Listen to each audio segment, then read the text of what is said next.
Hello, beautiful people. I'm back and I have an amazing lesson for you today. And I hope you've had an amazing day, year, and everything is going to be going up from here because I have amazing content for you today.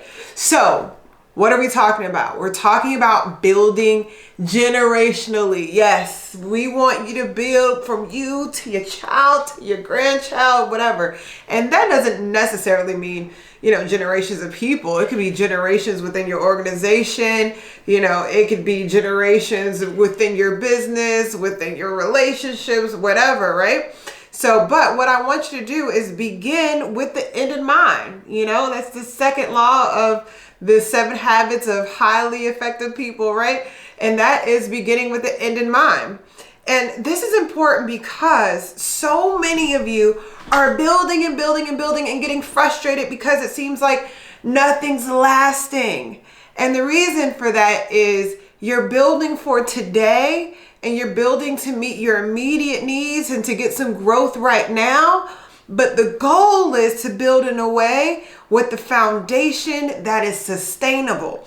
And the only way of doing that is to think generations ahead. And just think about it like this. You want to build your life, you want to build your business, build your project, whatever it is, like you're building a house, And if you're going to take the time to build a house, you want to make sure that 100 years from now, that house is still standing.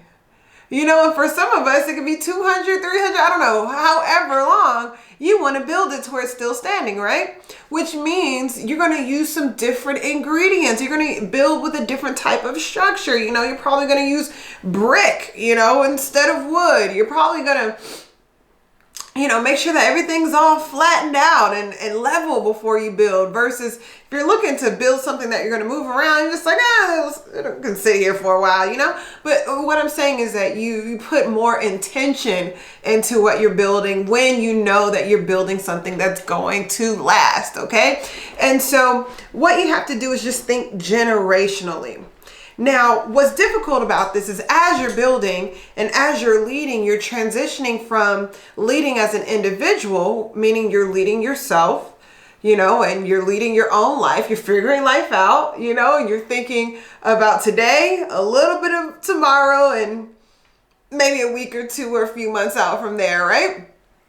And that's okay because there's a time and a place for that. My early 20s, was definitely figuring that out. How can I survive as an individual and make plans today that's going to help me tomorrow and help me to make rent at the end of the month and have a little bit extra left over for safety, okay? And that's okay, right? But as you're growing and you want to build something that lasts, you have to think like a generational leader, meaning, you're building with the intent that tomorrow, a year from now, a decade from now, whatever, the things that you have built are still standing. Because why put all that time and work into something if it leaves whenever you leave? That's not the goal. And so what I'm going to do is give you some points to teach you how to think and to build generationally, okay? So the first thing is recognize how much of your life in this moment, this exact moment, is based on the decisions that were made generations ago. Our government, no matter what country you're in, you're living based on decisions that were made generations ago. Unless you live in a newly formulated, or newly formed government, you're living out the laws of the land based on decisions that were made generations ago. And the quality of your life could be based on the quality of the laws that were made 100, 200 years ago. Does that make sense? Some of you work for companies, that were formed over 100 years ago. We put our money in banks. Some of them have been around for close to 200 years. I can't even remember how long Barclays has been around, but I do know they've been around since the slave trade, okay? So just think about that. How much of your life and the quality of your life is based on decisions that were made generations ago. And so if it impacted you that much, your decisions are going to impact future generations 10 times as much. Okay, because everything grows exponentially. Okay, so one of the first things you have to do when you're looking to build generationally is you have to have a vision. You got to know what you want, and you got to get in the dirt with that. You know, you got to really cultivate the vision. I have a course, online, to where if you haven't taken it yet, please take it, because before you build anything, you got to have some sort of map. You don't build a house without plans. You don't go in there and just like, all right, let's just chip away at this, put some foundation up or whatever. No, that'd be a huge waste of time. You build a house where the rooms are too small and the closets are too big. What are we going to do with that, right? Where you have a huge closet and nowhere to sleep. Okay, that's what happens when you start building without a vision. So if you haven't done so already, take the course, and I'm going to walk you through it. I'm going to help you to develop it. We're going to uncover some things or whatever. But what have you. So the first thing that I want you to think of is, what do you want the next generation to experience? So let's say I'm building a house and I bought all this land, but it was all flat. Maybe someone took, some sort of bulldozer and just bulldozed everything down. And I'm thinking, I want someone to live in this house, but I don't want them to live on flat, dry land. Okay, I want them to live in the middle of a forest. And so what do I have to do? I had to imagine it, right? And decide how I wanted future generations to live. Okay? And so that's what you want to do. Think about whether it's your business, your project, what have you, your life. What do you want future generations to experience? Are they going to live a life of abundance? Are they going to have more than enough? Are they going to just survive? Are they going to have all the details figured out and all they've got to do is face challenges? Or is everything just going to hit them over the head by surprise? Like, oh, got him again. That sort of thing. What's going to challenge them? Where are they going to have a head start? And I think that's the easiest question to ask, because you can look at the challenges you faced and say to yourself, do I want the next generation to experience that challenge? Do I want them to go through what I had to go through? And sometimes they just have to as a rite of passage, but some of those things can be handled. What will they believe? And how will they lead? So there's all these questions where you have to really visualize, what do I want the next generation of my life, my business, my family, of this organization I built, what do I want them to experience? What kinks do I want to already have worked out? And so once you've determined that, and if you have the workbook, which you should, write down all of your answers to that. The second question I want you to ask is, are you making decisions that reflect the experience you want them to have? Are you making those decisions? So for instance, let's say, I said earlier, I'm building this house, but it was all on flat land, and I want them to, live in the middle of the forest in this great house to where they have privacy and fresh air and just, they can just, get inspired by nature. Well, I have to make some decisions about that. One, am I going to plant some trees? Secondly, am I going to plant those trees to just mow them all down the next year? Because that's not a good way to get a forest going, is to plant a bunch of pine trees just to knock them all down. So, let's just cut them like grass, that sort of thing, right? So it's the same thing when we're building our businesses. Do our day-to-day decisions reflect the experience we want future generations to have?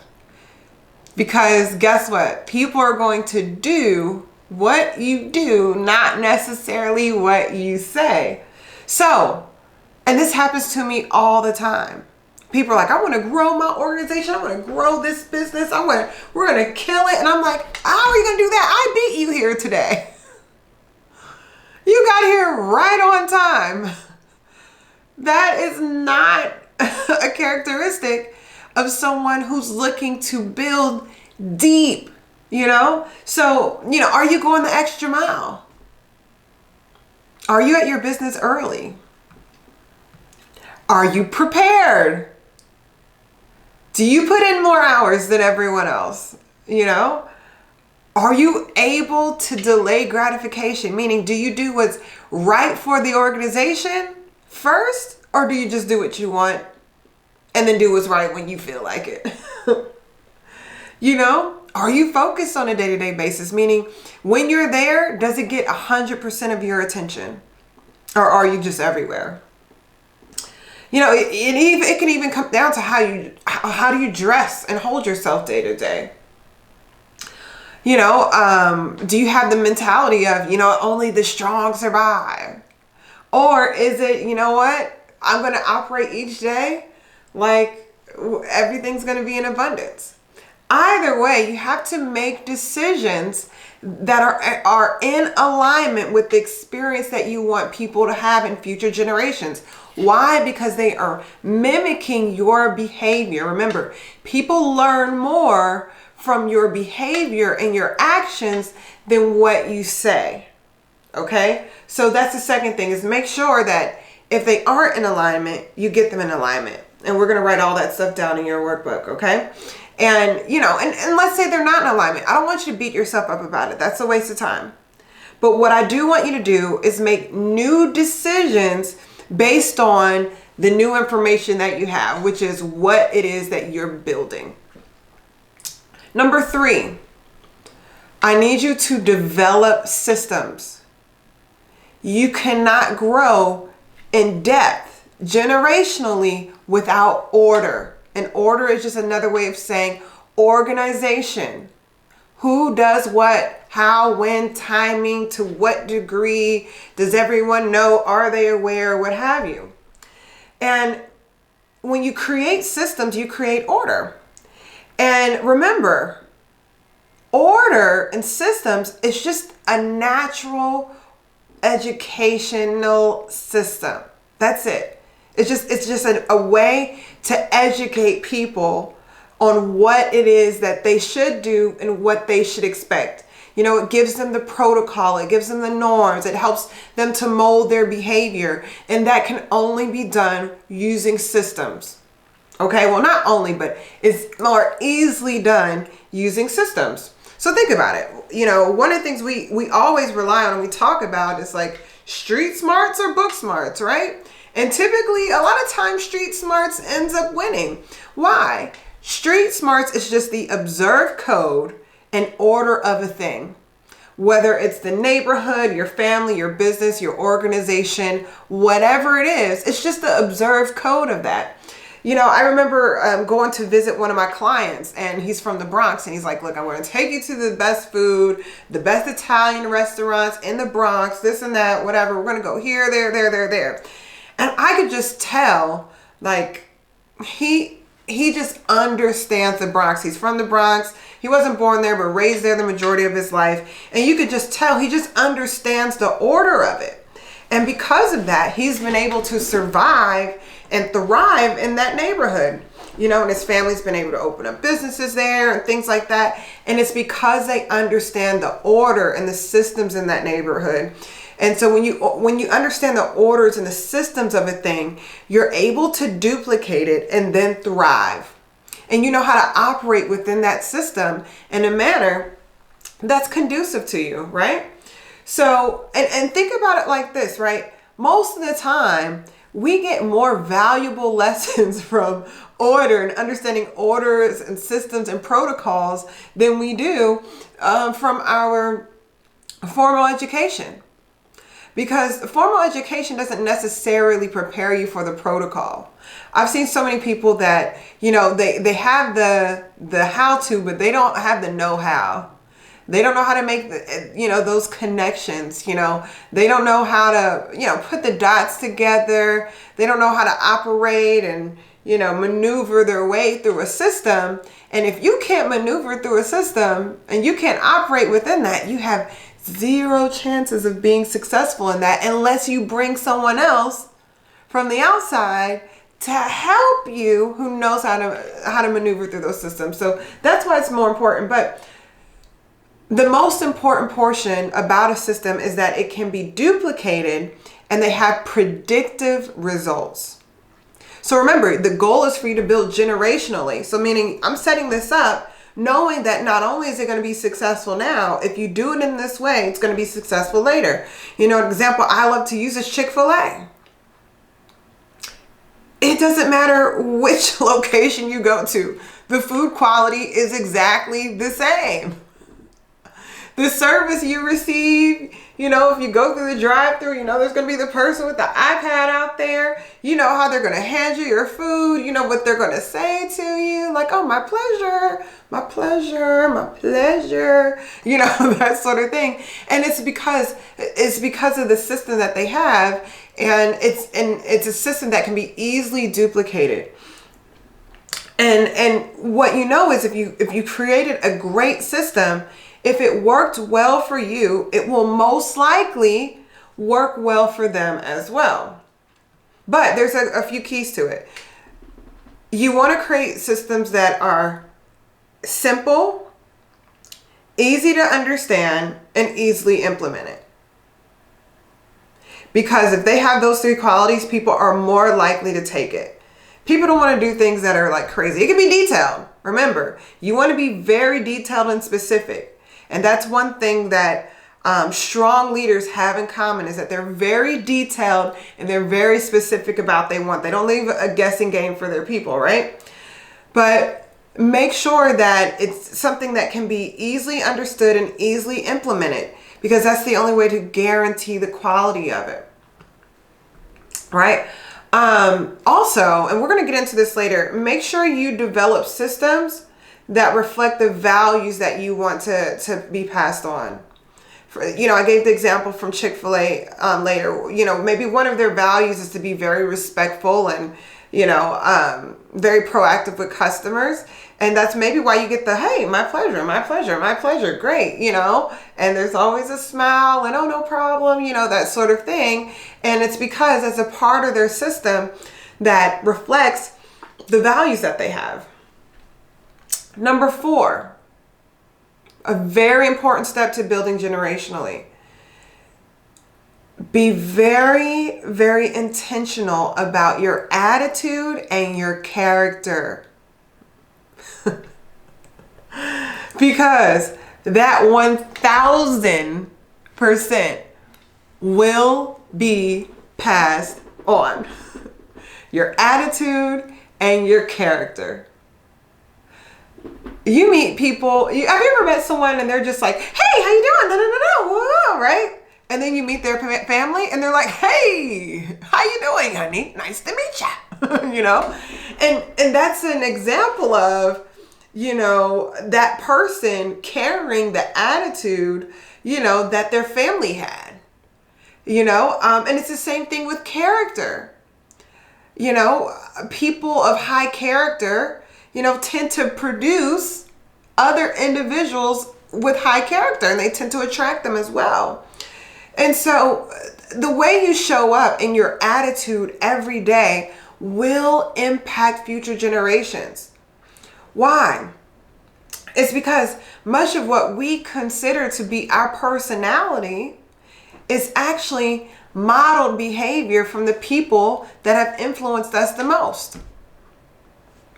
That's why some of us are leaders that like to put people down. Maybe you had a football coach or whatever, just thought, you know, if I humiliate them long enough, they'll get their act together, right? And next thing you know, you're going into the office, you know, saying things to people, humiliating people, embarrassing them, just because it's just mimic behavior that maybe you've taken on and thought that's just the way that I lead. And you think back, it's like, no, actually, that was the way that I have been led.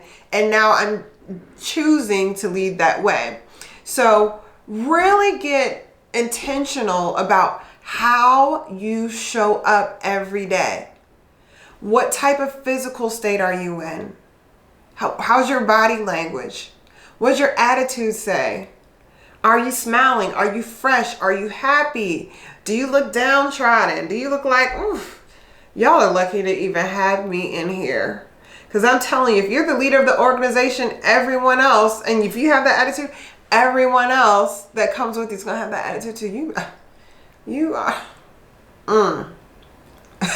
you know what I mean? So make sure that whatever personality that you want future generations to carry, you bring that now. You know, and just remember this. However you show up, it's going to be mimicked. Even if it's not to the 10th degree, it's still going to be there.